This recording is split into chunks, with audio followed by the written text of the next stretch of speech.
নমস্কাৰ মোৰ আগৰ ভিডিঅ'টোত অৰ্থাৎ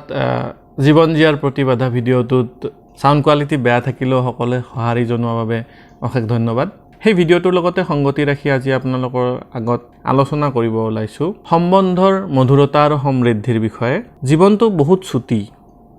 তাক জীয়াবলৈ বা সমৃদ্ধিশালীভাৱে জীয়াবলৈ আমাৰ সম্বন্ধবিলাকৰ মধুৰতাৰ প্ৰয়োজনীয়তা কি আৰু কেনেদৰে আমি সম্বন্ধবিলাক মধুৰ কৰি ৰাখিব পাৰোঁ তাৰে বিষয়ে আলোচনা কৰিম আহক আমি ভিডিঅ'টো আৰম্ভ কৰোঁ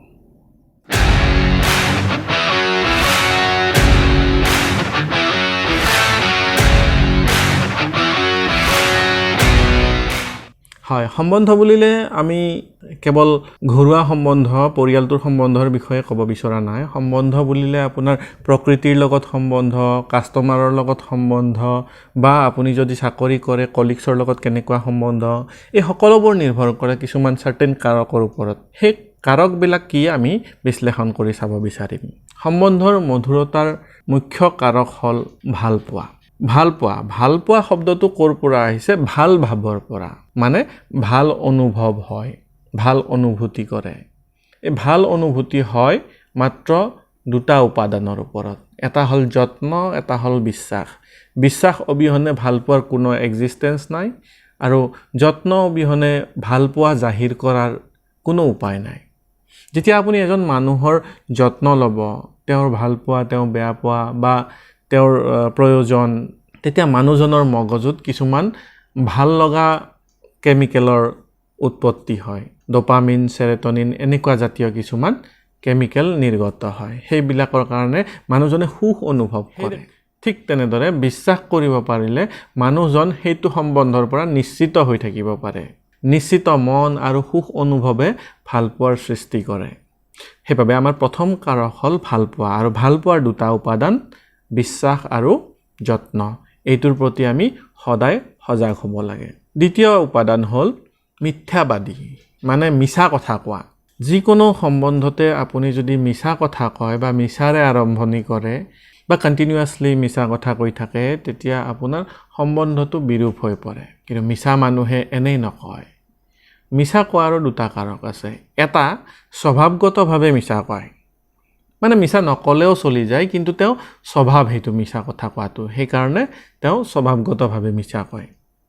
এই স্বভাৱগতভাৱে মিছা কোৱাটোত নিজৰ সজাগতাইহে মিছা কোৱাটো কমাব পাৰিব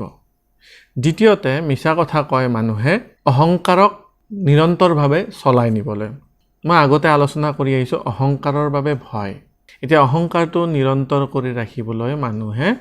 মিছা কথা কয় মানে নিজৰ ইমেজটো বা নিজৰ কথাখিনি প্ৰতিস্থাপন কৰিবলৈ মানুহে মিছা কথাৰ আশ্ৰয় লয়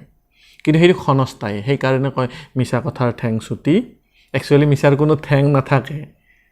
মিছা কথাটো দীৰ্ঘদিনীয়া নহয় ক্ষণস্থায়ী হয় তৎক্ষণাত মিছা কথাটো ওলাই পৰিলে সঁচাটো জানিলে সেই মানুহজনৰ প্ৰতি বিশ্বাস নোহোৱা হ'ল আৰু বিশ্বাস নোহোৱা হ'লে ভালপোৱাটো নিশ্চিতভাৱেই নোহোৱা হৈ যায় সম্বন্ধৰ মধুৰতাটো শেষ হৈ যায় ঠিক তেনেদৰে তৃতীয় উপাদান হ'ল একচেপ্টেন্স গ্ৰহণ মানুহে প্ৰকৃতিক বা মানুহক যি যেনেভাৱে থাকে তেনেকৈ গ্ৰহণ কৰিব পাৰিলে ভালপোৱাৰ সৃষ্টি হয় এক যত্নৰ উৎপত্তি হয় মানে গছডাল যেনেকুৱাই নহওক সেইডাল যদি একচেপ্ট কৰিব পাৰোঁ প্ৰকৃতিৰ পাৰ্ট হিচাপে তেতিয়াহ'লে আমি নিশ্চয়কৈ নাকাটিম বা আঘাত নাহানিম ঠিক তেনেদৰে ঘৈণীয়েকজনী যেনেকুৱাই তেনেভাৱে যদি আমি একচেপ্ট কৰি ল'ব পাৰোঁ তেতিয়া আমাৰ তেওঁৰ প্ৰতি ভালপোৱাৰ সৃষ্টি হয় বা ভালপোৱাটো গাঢ় হয় এতিয়া আমি বিভিন্ন ধৰণৰ খুঁটি নাতিবিলাক উলিয়াই থাকোঁ যদি সম্বন্ধৰ বিৰূপতাৰ সৃষ্টি হয় মাক দেউতাক বা ভায়েক ভনীয়েক সকলো সম্বন্ধৰ যদি খুঁটি নাতি উলিয়াই থাকোঁ তেতিয়া সম্বন্ধটো বিৰূপ হৈ যায় যিয়ে যেনেকুৱা তেনেকুৱা কৰি গ্ৰহণ কৰিব পাৰিলে মানুহৰ সম্বন্ধটো মধুৰ হৈ থাকে যেনেদৰে আনক গ্ৰহণ কৰিবলৈ নিজে প্ৰস্তুত হৈ থাকে ঠিক নিজকো আনে গ্ৰহণ কৰিব পৰাকৈ সজাই পৰাই ৰাখিব লাগে তেতিয়াহে আমাৰ একচেপ্টেন্সটো ফুটি উঠে এতিয়া আমি তিনিটা কাৰকৰ কথা ডিছকাছ কৰিলোঁ এটা হ'ল ভালপোৱা এটা হ'ল মিছা কথা নোকোৱা আৰু আনটো হ'ল গ্ৰহণ কৰা যি যেনেভাৱে থাকে তেনেদৰে গ্ৰহণ কৰা এই তিনিটা পদ্ধতিৰে আমি প্ৰাকৃতিকভাৱে সম্বন্ধবিলাক মধুৰ কৰিব পাৰোঁ। এতিয়া সম্বন্ধৰ মধুৰতাৰে সমৃদ্ধিৰ কি সম্বন্ধ? আপুনি চাকৰি কৰি আহিছে বা ব্যৱসায় কৰি আহিছে, আহি ঘৰত যদি আপুনি বিৰূপ সম্বন্ধৰ মুখামুখি হয়, তেনেহ'লে আপোনাৰ ব্যৱসায় কৰিব বা চাকৰিত যাব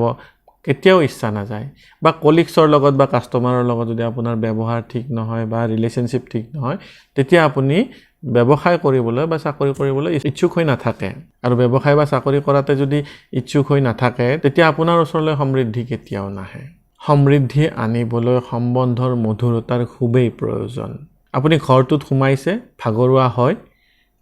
আপোনাৰ মায়ে যদি আপোনাৰ ঘৈণীয়েকৰ বিষয়ে কিছুমান কথা এনেকুৱা কয় যিবোৰ আপোনাৰ গ্ৰহণযোগ্য নহয়, বা আপোনাৰ ঘৈণীয়ে যদি মাৰ কথা এনেকুৱা ধৰণে কয় যিবোৰ আপুনি একচেপ্ট কৰিবলৈ টান পায়, ঠিক তেনেধৰণৰ কথাৰ ফলত আপুনি এতিয়া মাকো একো ক'ব নোৱাৰে, ঘৈণীয়েককো একো ক'ব নোৱাৰে। তেনেক্ষেত্ৰত নিজৰ স্বাস্থ্যৰ অৱনতি ঘটে। মানসিক স্বাস্থ্যৰে হওক বা দৈহিক স্বাস্থ্যৰে হওক, ধীৰে ধীৰে অৱনতি ঘটে। স্বাস্থ্যৰ অৱনতি ঘটিলে আপোনাৰ সমৃদ্ধি কেতিয়াও সম্ভৱ নহয়। সেইবাবে আপোনাৰ সম্বন্ধৰ মধুৰতাৰ খুবেই প্ৰয়োজন। সম্বন্ধৰ মধুৰতাৰ তিনিটা কাৰকক আমি বিশেষভাৱে তিনিটা খণ্ডত আলোচনা কৰিম। ভালপোৱা কি, ক'ৰ পৰা আহে, কেনেদৰে সৃষ্টি হয় বা তাক নিৰন্তৰভাৱে কেনেকুৱাকৈ ৰাখিব পাৰি, গাঢ় কেনেকুৱাকৈ কৰিব পাৰি, তাৰ ওপৰত আমি নেক্সট ভিডিঅ'টো বনাম। গতিকে চাই থাকক, মোৰ চেনেলটো ছাবস্ক্ৰাইব কৰিব নতুন ভিডিঅ' আপডেট পাবলৈ, আৰু ভাল লাগিলে লাইক কৰিব, শ্বেয়াৰ কৰিব। ধন্যবাদ।